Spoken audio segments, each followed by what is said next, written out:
अनुसूचित जाति जमात का आधार सिर्फ और सिर्फ अनटचेबिलिटी है, और ये अनटचेबिलिटी में किसी तरीके के क्रीमी लेयर का कोई प्रावधान नहीं।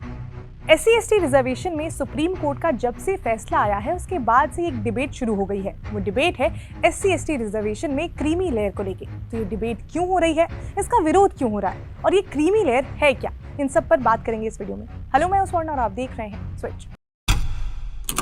1 अगस्त को सुप्रीम कोर्ट ने फैसला सुनाया कि राज्य अब SC/ST रिजर्वेशन में सब क्लासिफिकेशन कर सकते हैं, जिसका मतलब ये हुआ कि अगर राज्यों को ऐसा लगेगा कि उनके राज्य में अनुसूचित जाति और अनुसूचित जनजाति में भी कुछ कम्युनिटी काफ़ी पिछड़े हुए हैं, तो जो रिजर्वेशन शेड्यूल कास्ट को 15% और शेड्यूल ट्राइब को 7.5% मिलता है, उसमें जो कम्युनिटी ज़्यादा पिछड़ी है उन्हें प्रेफरेंस मिलेंगे। सुप्रीम कोर्ट के हियरिंग के दौरान जस्टिस गवई ने कहा कि स्टेट द्वारा ऐसी पॉलिसीज भी बनाई जा सकती हैं जिससे SC/ST कम्युनिटी में जो लोग क्रीमी लेयर में आते हैं उनका पता चल सके।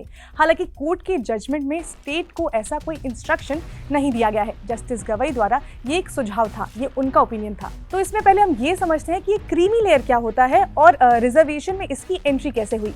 तो इसको समझने के लिए हमें 1990 के दशक में जाना पड़ेगा। तो 1990 में मंडल कमीशन की रिकमेंडेशन को मानकर OBC कैटेगरी को सिविल पोस्ट और सर्विसेज में 27% का रिजर्वेशन दिया गया, लेकिन फिर इसे सर्वोच्च न्यायालय में चैलेंज किया और इसे सुप्रीम कोर्ट में इंदिरा स्वानी एंड अदर्स लेकर गए, जिसके बाद 1992 में इस मामले में कोर्ट की जजमेंट आई, जिसमें OBC को जो 27% रिजर्वेशन मिलने की बात कही गई थी उसे सही ठहराया गया, लेकिन इसमें एक कंडीशन को ऐड किया गया था, वो था क्रीमी लेयर का।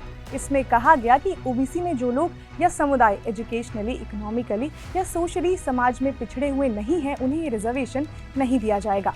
उसमें बाद में ही क्रीमी लेयर और नॉन क्रीमी लेयर को जो लेकर था वो कॉन्सेप्ट आया। उसके बाद फिर 1993 में एक कमेटी बनाई गई जिन्होंने क्रीमी और नॉन क्रीमी लेयर को लेकर जो सारे नियम कानून थे उन्होंने वो बनाए। फिर इसमें अलग अलग 6 कैटेगरी बनाई गई जो प्राइवेट और सरकारी नौकरी दोनों को ही देखकर बनाया गया, जिसमें सरकारी नौकरी में अगर कोई जो बच्चा है जिनके पेरेंट्स ग्रुप A या ग्रुप B कैटेगरी के हैं उन्हें रिजर्वेशन नहीं मिलेगा। ऐसे ही प्राइवेट नौकरी के लिए इसमें फाइनेंस को देखा गया। उस टाइम पे 1993 में जो लोग सालाना 1 लाख से ज़्यादा कमाते थे उन्हें या उनके परिवार को OBC में रिजर्वेशन का कोई फ़ायदा नहीं मिलता था। फिर बाद में इस लिमिट को बढ़ाकर अब सालाना 8 लाख रुपए कर दिया गया है।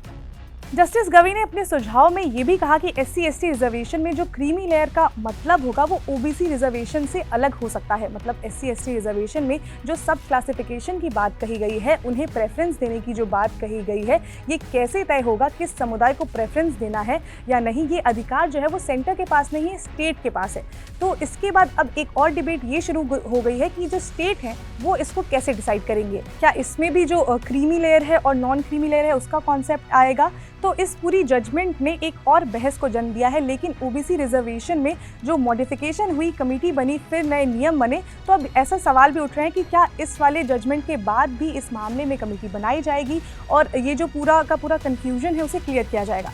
फिलहाल इसको लेकर पॉलिटिक्स भी काफ़ी ज़्यादा गर्मा गई है। बिहार में जो 2 पार्टियां जो एक दूसरे के आमने सामने हमेशा खड़ी रहती थी, वो दोनों पार्टीज भी LJP नेता चिराग पासवान और RJD नेता तेजस्वी यादव दोनों ही ने इस फैसले को लेकर आपत्ति जताई है। इसके अलावा और भी कई पॉलिटिशियन हैं जिन्होंने इस आदेश को लेकर अपनी चिंता जताई है। तब इस मामले को लेकर राजनीति जो है वो गर्मा गई है। चिराग पासवान ने कहा है कि वो लगातार केंद्र सरकार से इस मामले को लेकर बात कर रहे हैं और वो इस मामले को लेकर कोर्ट में भी जा सकते हैं।